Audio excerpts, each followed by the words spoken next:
Patente rinnovata e ancora alla guida nonostante i suoi 95 anni. Per sorpassare un autobus della CTV ha letteralmente travolto un'intera famiglia con una mamma e i suoi 2 bimbi, un maschietto di 6 e la femminuccia di 10 anni. I 3 stavano attraversando la strada lungo le strisce pedonali proprio per prendere il bus appena sorpassato dall'auto guidata dall'anziano, come ha testimoniato agli agenti della locale lo stesso autista del bus.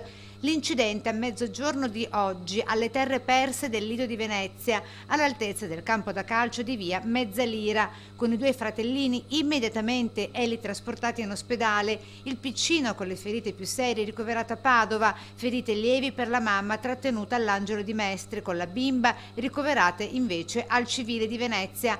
Tanta è la paura e lo spavento per le sorti di tutta la famiglia che fortunatamente non sarebbe in pericolo di vita.